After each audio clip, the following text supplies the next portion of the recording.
Yes. Okay. How are you, Hey, sir? Brad. How are you? Great. It's nice to meet you. Nice to meet you.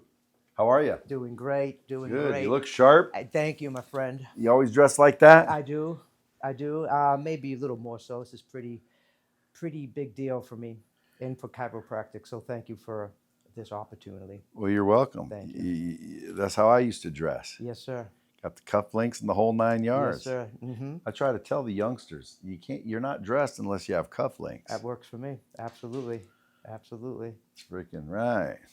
So what do we hope happens here?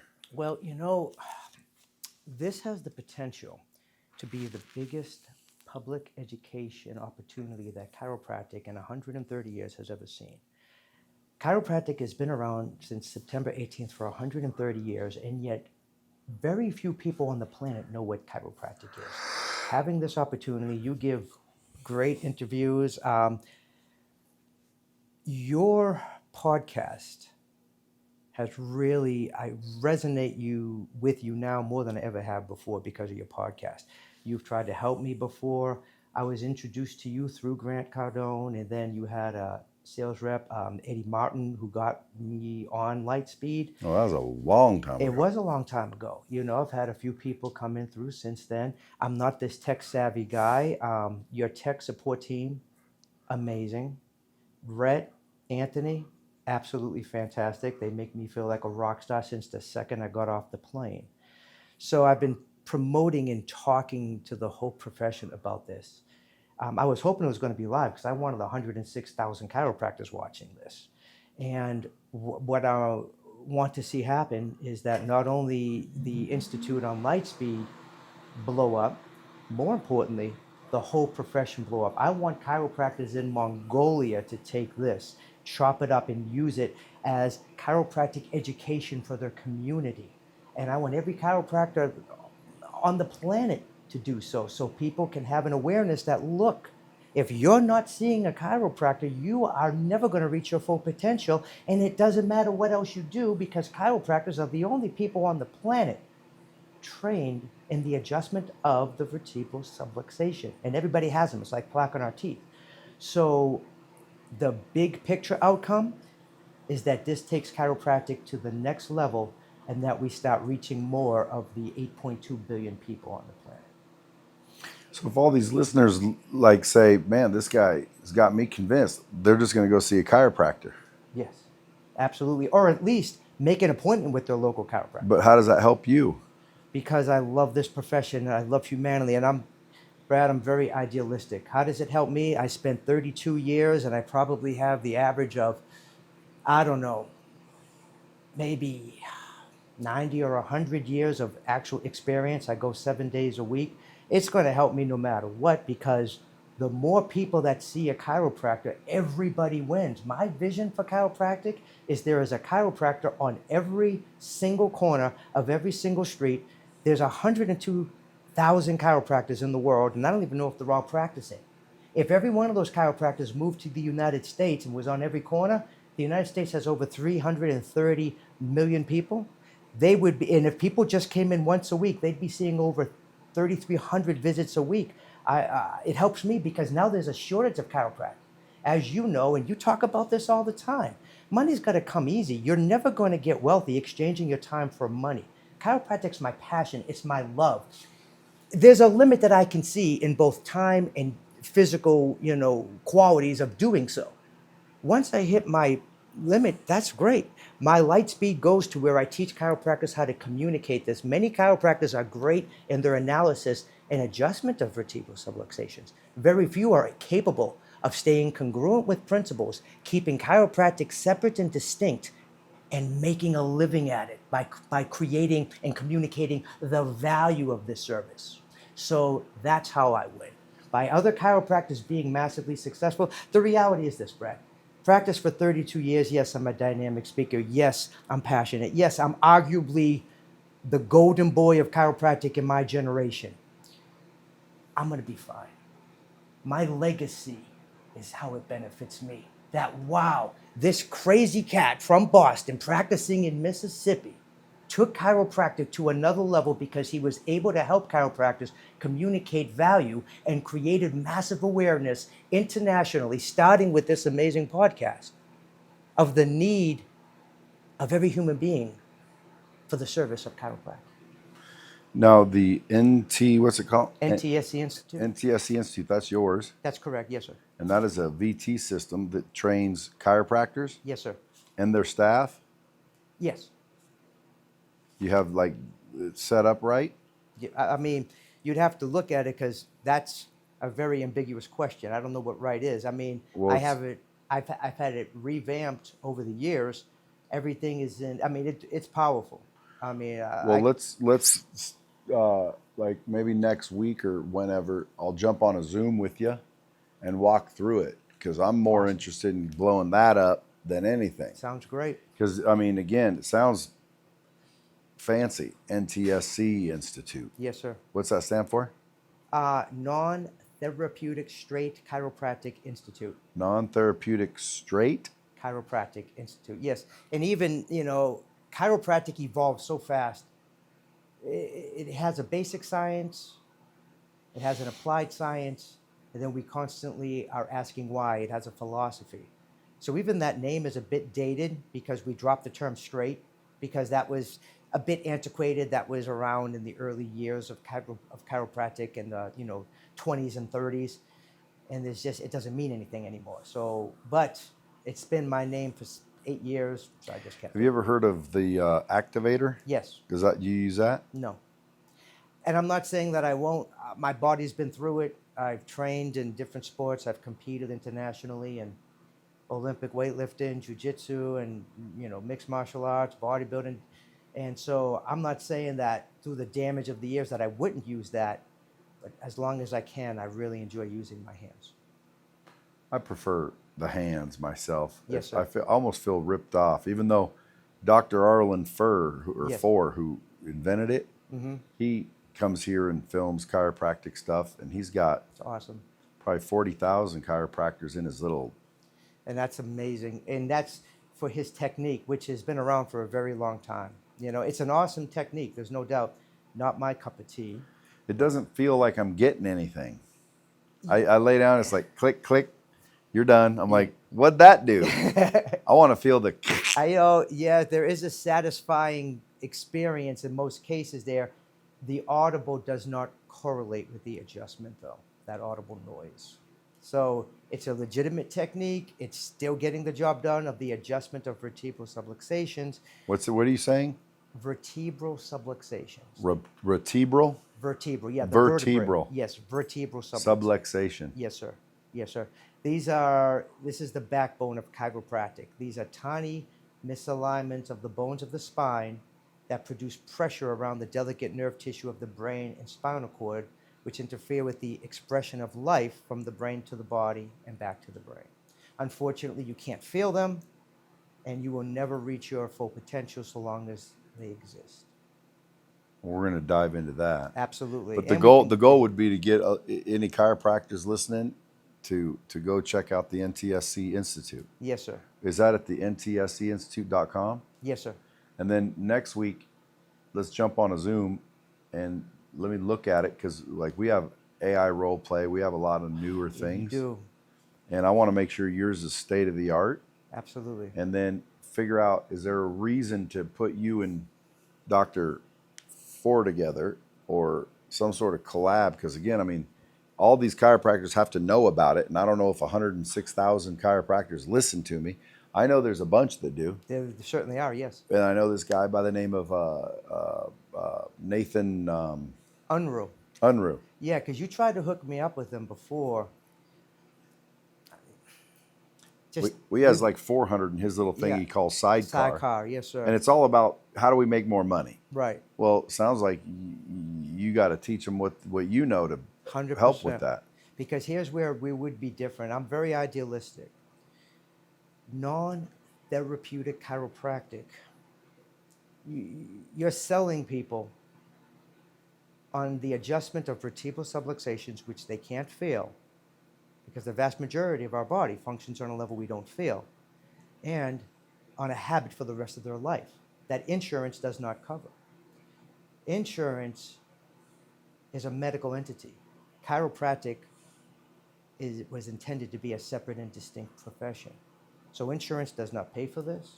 People come in as a sort of membership, like a gym. They come in on a regular basis. They could pay monthly fees. Come What do you visit think it costs to do that? in my office. If you were to come into my office and I show you everything that I do, on a bank draft for the rest of your life is $100. I didn't know that. Exactly. Pleasantly uneventful. You sign 300 people up. The average visit, once you're established, and you've been to a chiropractor, once you're established, 45, 50 seconds, you can give folks exactly what they need, and then they go and have a busy day, come back in a few days. And then I know a guy by the name of, why am I forgetful today? Am I getting too old? No, life happens, brother. You got a lot going on because your life is growing. It's His expanding. name's Gil Valerio. Now, that. what he did is he was helping gyms, and he's a marketing guy, and he would basically fill up the gym. And then he had a buddy who was a chiropractor, and he ran into him, and he goes, "Would that work for me?" And he goes, "I don't see why it wouldn't." Right. So he moved over and filled up his chiropractic office, I love it. and then found another one, and then stopped helping gyms. All he helps is chiropractors, and apparently sold the business. It was so successful, got like 10 million bucks, and now he doesn't do it, but he still owns a little piece of it. But they help a ton of chiropractors fill up their offices. I love it. So I mean, I'm just trying to figure out, because your education and whatnot and more customers is the ticket. 100%. So like if I'm a chiropractor, I heard what you said, I want to learn to sell those memberships at mine. I might call and learn and do it. But if I could, somehow get more customers too, 100%. now I'm calling for sure. Yes, sir. Here's the kicker. There are two models in chiropractic. From the moment chiropractic started, we'll go over the history, it was a cure for deafness because the first chiropractic patient under D.E. Palmer, hearing was restored. So they thought they had the cure for deafness. But this is in 1895. They started seeing a lot of people. All these conditions were going away. They thought they had the cure for everything. And then as time went on, chiropractic evolves. There is no cure-all. A lot of chiropractors will practice either as a cure-all, that the vertebral subluxation causes every problem known to man, or the adjustment of vertebral subluxation for certain specific conditions. That's all physical medicine. That's 99% of the profession, how they practice in this country. My small group practices in the non-therapeutic model. Your body is very complicated. There are trillions of functions going on every minute, and it's mind-blowing. I don't even know where they come up with these numbers. But the reality is this. The vertebral subluxation and how it interferes with nerve structure, there are a variety of different theories, and many of them are legitimate. The activator is a great theory, an example of that. And they have different tests in their analysis. When you put pressure on nerve tissue, the theory that I use is the pressure on the brain and spinal cord. That organ is constantly controlling trillions of impulses of life from the brain to the body back to the brain. When a vertebral subluxation happens, it gently changes the structure of this delicate nerve tissue, which changes the function. What we cannot do is correlate that vertebral subluxation to any specific area, symptom, or condition because there's too many variables, nothing is a cure-all, and many other things can contribute to that. So in my group, what we say is, look, we do not try to correlate the adjustment of a vertebral subluxation to any specific area, symptom, or physiology or condition. What we do say, under every circumstance, you live better and function better when vertebral subluxations are adjusted on a regular basis. Hence the term non-therapeutic. Do people, like, he always goes and sees the chiropractor? Because he's smart. That's why he's working here. That's why you hired him. Well, it's no, because his back hurts. Okay? Is that vertebral subluxation? I don't know. And nobody can know that. And Brad, can I say this with as much humility as possible? I consider myself one of the, if not the best chiropractic communicator on the planet right now. I cannot correlate that. There are so many theories as to how the vertebral subluxation interferes with different nerves. Maybe it's the nerves coming out of the spine. Maybe it's the nerves in the front, or what we call the anterior horn cells. Maybe it's the whole brain and spinal cord and the nerves, and a combination of all these things. If somebody's pain or symptoms goes away, that's great, and I love it. It's not the objective, and it's not predictable. I've got people coming in for years, their back pain never went away. I had a kid come in with cancer that went away, and as soon as that happened, the whole family went away. They never came back. That's not a positive story on the end side. I'm glad that happened. So when somebody's symptoms goes away, great, I'll celebrate it. I cannot predict it. And to say that chiropractic is a cure for back pain is like saying chiropractic is a cure for cancer. These things can happen, but there are so many variables, and the body is so complicated. We know very little about how this body works. So the big picture of chiropractic is vertebral subluxations are always bad because they interfere with the expression of life, and you never want that. Regardless, that the fact that you can't feel that, you don't want cancer if you can't feel it. And the adjustment is powerful because it allows for a fuller expression of life. And how that manifests is different and unique for every person because we don't know what's normal for you, or you.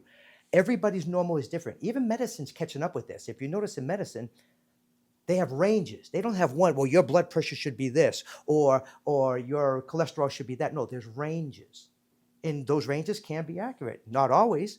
There's a range of, say, and I don't want to get into, because I'm not an expert in medicine, but there's a range of anesthesia based on your age, weight, and height, maybe. And that works for 80 to 90% of the people, but it doesn't work for everybody because we don't know what's normal for any one human being. So chiropractic acknowledges this. The beauty of chiropractic, it combines the metaphysical with the physical, that we understand that there is an intelligence, a principle of organization within the body. And that's metaphysical. And when that metaphysical principle is interfered with, the matter, the structure of your body can never function to its highest potential and capabilities. And that in and of itself justifies the need for every human being to see their chiropractor on a regular basis.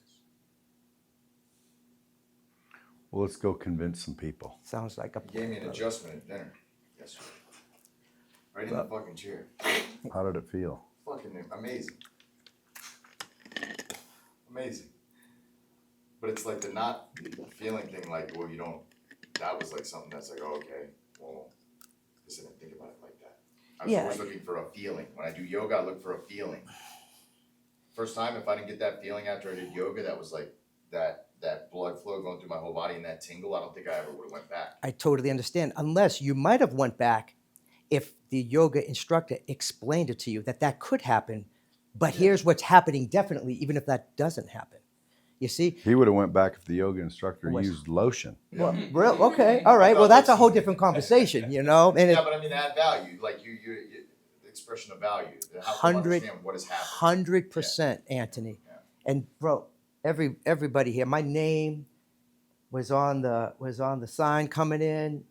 Rhett was right there waiting for me at the airport. Anthony came in. Chase is talking to me, helping me, everything. Kaylee? Callie has been sending me emails this whole time. I mean, they got me mic'd up. I've been treated like a rock star since I came off the plane. Memphis, totally chaotic.